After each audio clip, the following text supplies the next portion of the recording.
An 11-win season last year and a slam dunk offseason in the transfer portal has Ole Miss poised for an SEC and maybe even a national title in a way they haven't been in a long time. To talk about the Rebels, we have Ben Garrett from OM Spirit joining us on the roundtable. Ben, you're in the SIP. You've been and seen this team. Are they looking like that top 10 ranked team in that college football playoff contender that people are hyping up them up to be this offseason? Absolutely. I think that's the one of the biggest takeaways from preseason camp. I mean, with a team like this, where there's a lot of questions, not just about the personnel, but also can Ole Miss really be that team that steps up and takes over and breaks through the glass ceiling like a Clemson did? And one of the first things you want to see is, do they look like that? And they absolutely look like that out there on the practice fields. In a lot of ways, it looks like an NFL mini camp because Ole Miss operates that way, both in how they go about their business and also how they construct their roster. I mean, it is year to year, it's free agency. Ole Miss treats it that way, and 18 of their 22 starters are transfers. I mean, that's all but four. And yeah, I mean, it's all business, but the vibes are immaculate because they all came here for the same reason. They all want the same shot at a title. They thought that Trey Amos, for example, thought that Alabama didn't offer the same opportunity to contend that Ole Miss did in 2024-25. So he left Alabama to come to Ole Miss. Florida wasn't the stage that Princely Uman was looking for. So he voluntarily leaves Florida and comes to Ole Miss. So that's across the roster. That's across the board, and it looks that way. So absolutely, now they've been keeping them from doing much hitting this preseason because they want to try to keep them healthy. And we've seen that across the board in college football. Injuries have been a real problem. They always are. So there's not a lot of hitting. You can't say, oh, well, so-and-so went out there and did this and is really stepping up in that way. But, yeah, absolutely, from the look of things, a personnel standpoint, and being looking like the team you want them to look like if they are to contend this year, there's no doubt. You walk in with practice fields, that's a national title contending football team right there.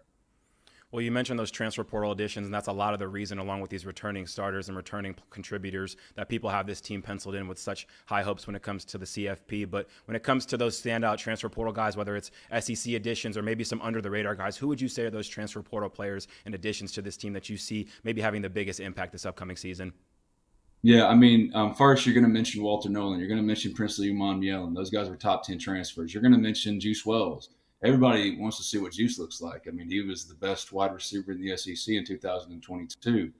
But last year, he didn't play much at all because of injury. And at Ole Miss, he's been in and out, limited, I guess you could call it, in a black no-contact jersey. So they want to see what Juice can bring as well. The guys that I'm most fascinated by, because we all know the big names. We all know those guys like the Juices and the Walter Nolans. Yam Banks has been starting here since day one, since practice one in the spring. And that's a transfer from South Alabama. He doesn't get the same headlines, but productive, all-league caliber player from his previous stop, making plays out there seemingly every day, has no qualms about being vocal, about stepping up and showing that he's ready to lead a position group. A former in-state guy from Ridgeland. I mean, Yam Banks that's the name that needs to be talked about because he's had a great camp. He had a great spring, and he's starting for a national title contender in the secondary. And his name isn't one of the biggest ones from the portal. Same thing with Isaiah Hamilton, who everybody wanted. I mean, it wasn't just Ole Miss. It was Alabama. It was Missouri. Those are also playoff contenders, and he came to Ole Miss. And Isaiah Hamilton could play cornerback. He could play defensive back. But I think where they really, when you talk about absolute slam dunk in the portal, yeah, the big names are great, but where you see that most, I think, is in the secondary because they have numbers and depth of options that they don't have maybe other places, even though they've got it pretty well across the board. Certainly better than Ole Miss has ever had in its history. I mean, there's a reason why this is the team we're talking about possibly winning their first title since the 60s, But I think a good example of how they've gotten stronger and utilized this new world of college football recruiting specifically is in the secondary because, yeah, you're not hearing the same things about Yam Banks and Isaiah Hamilton and Brandon Turnage and all these kind of cats. But what makes a title contender is, yes, those big names, but how you fill out in the margins and are you still as good when the names stop, grabbing the headlines. And that's where I think Ole Miss is really impressive right now because those guys are out there, those transfer guys that came from maybe smaller places that are having just as big, if not more of an impact than other guys. So it's really impressive. Daquan Wright's another one. I want to throw his name in there. Caden Priestcorn's back up. I mean, because you talk about Caden Priestcorn, an NFL tight end. This was an all-league tight end in the ACC. Daquan Wright from Virginia Tech. So he's their number 2. Oh, they needed another second inline blocker and capable pass catcher because Hudson Wolf can't stay healthy. Go get Daquan Wright from Virginia Tech. So, yeah, it's an impressive collection. It's come together well, and I think for Ole Miss, they look at this season as all the stars have aligned. I mean, why not this year? If ever there was a year, it's this year, and they're certainly operating and looking that way. Now, you mentioned a lot of those exciting players specifically in the secondary, and I think when you think about this offense, you have Jackson Dart returning, this Lane Kiffin offense, along with the returning pieces and the new pieces. I feel like we kind of know what we're going to see there, but on the defensive side of the ball, I feel like this is a unit that's going to really be looked upon for this team to take the next step. Do you think this is the year, just given this roster and what this team is looking like on that side of the ball, that this defense maybe takes that next step for Ole Miss? Absolutely. I'm glad you asked it that way and framed it that exact way, because for me, it's easy to talk about Jackson Dart and Trey Harris. And even when you lose Quinshon Judkins, which is a loss, he's the single season Ole Miss record holder for rushing yards in a single year. That is a loss. However, Ulysses Bentley was the highest graded returning running back in the SEC. He is the highest graded returning running back in the SEC. Arguably a better fit just for what Lane Kiffin does operationally with his play style on offense than Quinshon was. And they've repeated that with Henry Parrish.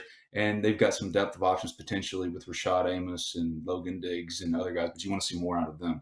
But defensively, and Trey Harris, a Blitnikoff Award finalist or watch list member, and Caden Priestcorn's an NFL tight end. They have probably double-digit offensive line candidates, 7 of which I can list right now as next-level players. And that was really what held them back against the Georgias and the Alabamas. They did not have the trench depth to hold up. And really, they could call themselves a contender because of the skill positions they were. But when it got down to the nitty-gritty and getting it done, they couldn't do it in the trenches. So, yes, that's definitely where they've improved the most. But defensively, I do think this is the year. And I think of it specifically because I mentioned the secondary, but Ole Miss has always had linebacker depth concerns. Every year that I can, certainly since I started covering Ole Miss in 2008, they have dealt with linebackers always. It's like the joke on the Ole Miss internet. It's like across the Ole Miss internet message board community, whatever it might be, is that, oh, God, well, can so-and-so play linebacker? Because Ole Miss never has linebackers. And they have linebackers. Chris Pupal is an all-league player that came over from Arkansas, contemporary for Ole Miss, a rival. Suntarine Perkins, I think, is poised for a breakout in year 2. I think TJ Daugherty is got everything, every tool in the toolbox to be an all-league caliber player. He's been good since he started in the Peach Bowl, his Ole Miss debut after transferring in from Clemson. But even guys that aren't getting the same type of covers, like a Raymond Collins, who was a JUCO transfer that signed with him, I've liked what I've seen from him. I mean, if he's like your 5th or 6th option right now, that's a guy that in old years at Ole Miss would have been recruited to come in and start. And if he wasn't good from jump one, so I think, yeah, this is the year. And in the easiest way to point for that defensively, that defensive improvement or catching up or being the same caliber of threat as the Ole Miss offense with Lane Kiffin, I think Pete Golden and Brian Brown, the co-defense coordinators, which, I mean, the best defensive coordinator pairings for sure in Ole Miss history, but one of them by themselves would have had the case for best defensive coordinator in Ole Miss history.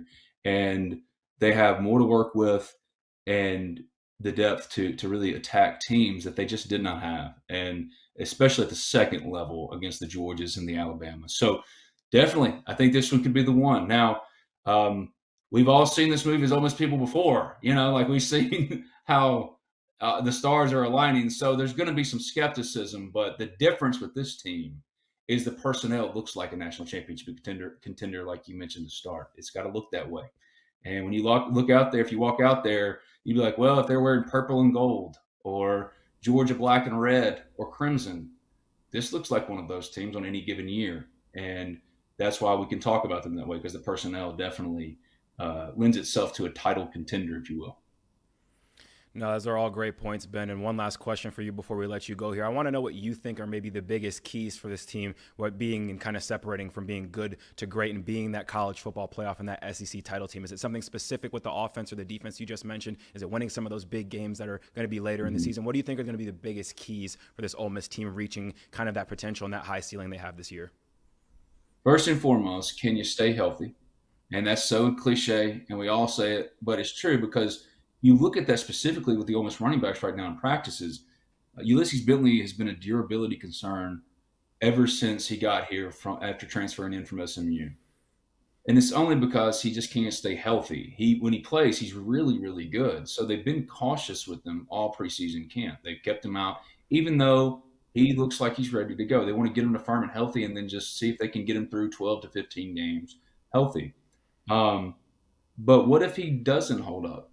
What if he is a durability concern again? What if Henry Parrish, something happens to him? The depth of the running back is a real concern. So for me, one of the very big keys, because I think I'm in agreement with a lot of philosophically coaches across college football these days. I find running back to be a low value position. However, you can't dismiss it entirely. And if you get down to your number three and that person can't do what they're supposed to do, well, that could cost you games. So that's one of the biggest keys at running back. Not necessarily do they have starting capable caliber guys for a title contender. They do.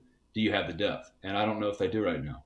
And then secondly, for me, Juice Wells is the key, I think, offensively because he can move around formation. I think they ideally like to use him like Elijah Moore in 2020 to where he was Percy Harvin-ish. He'd come into the backfield and he was a real rushing threat.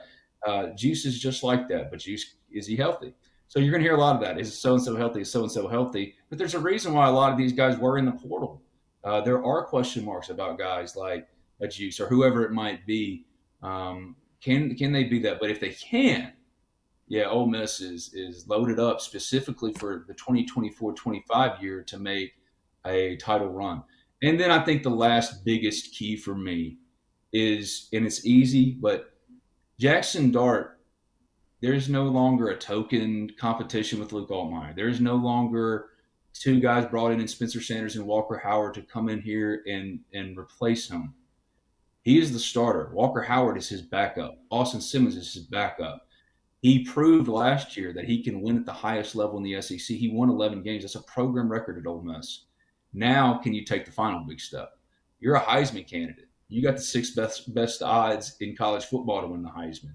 You're the front man for, I think, inarguably one of the most interesting title contenders this year. Now, can you take that next step? 23-5 touchdowns to interceptions last year is remarkable, right? But he can't carry the ball 120 times this year. Ole Miss needs guys like Ulysses Bentley and Henry Parrish to stay healthy. And can you connect more down the field, those big bus plays that you can create with an Aiden Williams or whoever it might be? The next step for Jackson Dart, whatever that is, and it might not be necessarily in the numbers. It might just quite simply be somewhere else in the unquantifiable. But Jackson Dart, while Juice is the key for offense and defense, we could talk about linebacker depth. That's the key, and they got it now. At the end of the day, Jackson Dart has to be the front man for the title contender. Like Carson Beck stepped up to the plate. Jackson Dart has been in here for 3 years now. There is no excuse anymore. It's his job. It's his team. So can you take that next step and then go to the NFL and go lead a franchise at that level? So that's where you're at. I mean, those are questions that are exciting to ask if you're an Ole Miss because you're used to asking, well, crap, who's going to start at so-and-so? That's not what it is anymore. Now it's, well, you got three tight ends. How can it all balance? And that's what title contenders are supposed to be. So, yeah, man, I mean, it's an exciting time for Ole Miss fans everywhere I know. And it starts in earnest August 31st. Furman, they get their 3-4 non-conference games out the way, and then it's, going hard and all the way to the end of the year. So they start in earnest. We'll see some things, but really we won't see what this team will truly be, I think, until mid-October, late October, when the Princely Umami get unlocked and like that. But yeah, they're going to start in earnest. They're going to hit the ground running, and it's an exciting time for sure, man. And I know Ole Miss fans are pumped up for it. I know I'm pumped up for it too. I'm jealous of your front row seat to see what this team could potentially be this year. But Thank you so Yeah. much for joining us, Ben. If you haven't already, get yourself a membership at OM Spirit. There's not a team on the internet that's covering the Rebels like this gang of people are down there in Mississippi. And if you haven't already, make sure you subscribe to the On3 Roundtable. Comment on this video, subscribe, like this video. Let us know how you're feeling about Ole Miss this year. And Ben, thanks again for joining us on the Roundtable.